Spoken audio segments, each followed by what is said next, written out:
투자자 중에서 빗썸에서 거래하시는 분들 많으실 텐데요. 빗썸이 3월 24일부터 원화 입출금 은행이 KB국민은행으로 바뀌었습니다. 원래 원화 입출금 은행은 그 전날까지는 NH농협은행이었는데요. 빗썸은 3월 24일부터 우리 거래소에서 원화로 가상자산을 거래하려면 KB국민은행 입출금 계좌 등록을 해야 한다고 설명했습니다. 이어 기존 NH농협은행 계좌를 이용한 원화 입출금, 원화 마켓 거래 등은 제한된다고 했는데요. 또 계좌 변경을 하지 않으면 고객 확인이 돼 있는 고객은 보유 원화 자산을 은행 계좌로 당일 환급받을 수 있다고 덧붙였습니다.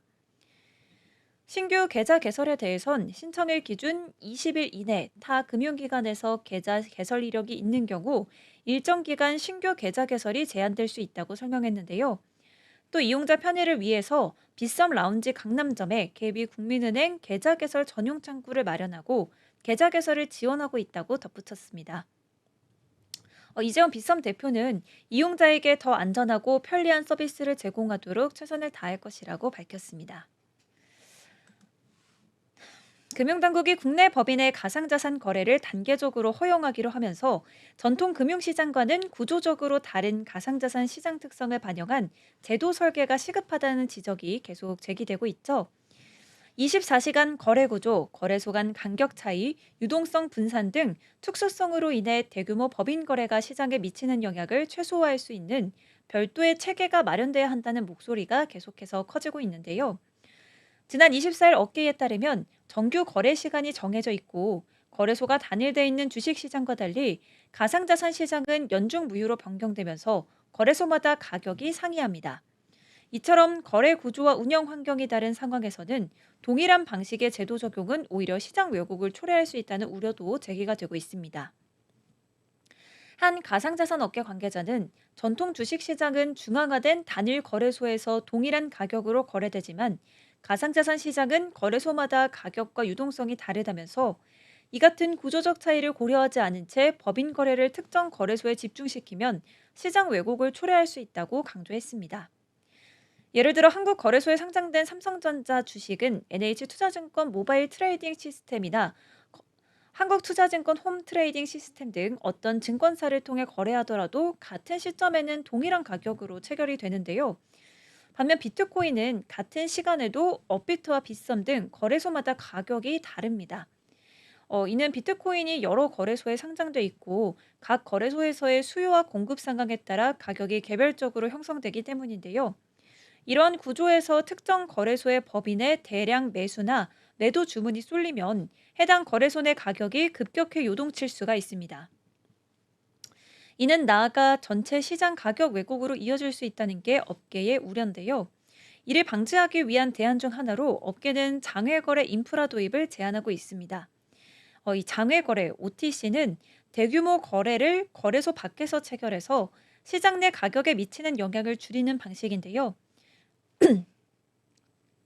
해외에서는 코인베이스 프라임, 제미나이, 크라켄 등이 기관용 OTC 서비스를 별도로 운영하고 있습니다. 조진석 코다 대표는 미국에서는 비트코인 현물 상장 지수 펀드를 운용하는 블랙록 등 대형 기관들이 비트코인 현물 거래 시 대부분 OTC 마켓을 활용하고 있다면서 거래소 장내 체결은 드문 편이라고 전했습니다. 코다는 KB국민은행, 해치랩스, 해시드가 설립한 커스터디 기업인데요. 이 OTC는 국내에서도 한때 일부 업체가 서비스를 시도를 하기는 했는데 규제 불확실성 등으로 인해서 사업을 중단한 사례가 있었습니다. 업계는 제도 정비가 뒷받침되면 OTC 인프라가 법인 거래의 주요 수단으로 자리 잡을 수 있을 것으로 보고 있는데요. 국내 커스터디 기업 K닥의 김민수 대표는 OTC가 허용된다면 수탁사가 에스크로와 세틀먼트 역할을 수행해서 거래 안정성을 확보할 수 있다고 설명했습니다. 예를 들어 A 기업이 OTC를 통해 B 기업으로 비트코인 100개를 매입하는 경우 먼저 커스터디 기업이 B 기업의 비트코인 100개를 중간에 에스크로 형태로 보관하는 겁니다. 이후 A 기업이 해당 대금의 지불을 완료하면 커스터디 기업이 조건 충족을 확인하고 비트코인 물량을 A 기업으로 이전하는 식인데요. 이처럼 수탁기관이 거래 중간에서 자산과 자금을 안전하게 매개해서 이 상대방 간의 신뢰 문제를 줄이고 시장 가격에 미치는 영향을 최소화할 수 있다는 설명입니다. 이 밖에도 가상자산 특성에 맞는 다양한 체계가 병행돼야 된다는 주장이 나오고 있습니다. 이 전통 주식시장에서 블록딜은 보통 정규 거래 시간 외에 기관 투자자 간 사전에 합의한 가격으로 대량 체결되는 방식인데요. 시장 가격에 미치는 충격을 최소화하기 위한 수단으로 활용이 됩니다. 그러나 가상자산 시장은 24시간 거래되기 때문에 시간의 거래 개념이 적용되지는 않습니다. 이에 따라 블록들과 유사한 기능을 수행하되 가상자산 시장 구조에 맞는 방식으로 설계돼야 한다는 제안이 나오고 있는데요. 시분할 매매처럼 거래를 일정 시간 간격으로 나눠 체결하거나 거래 가격을 사전에 확정해 일괄 처리되는 방식도 대안이 될 수 있다면서 다양한 방식이 제도적으로 함께 고려돼야 한다고 밝혔습니다. 이런 논의가 계속 이어지고 있는 가운데 거래소들도 제도 변화에 맞춰서 대응 방안을 마련하고 있습니다. 업비트 운영사 두나무 관계자는 당국의 가이드라인에 맞춰 관련 준비를 진행하고 있고요.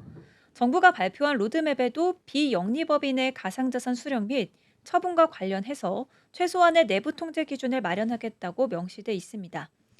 법인 대상 가상자산 거래 제도화가 본격화됨에 따라서 시장 안정성과 거래 효율성을 동시에 확보할 수 있는 새로운 거래 체계 마련이 향후 제도 설계의 핵심 과제로 떠오르고 있습니다.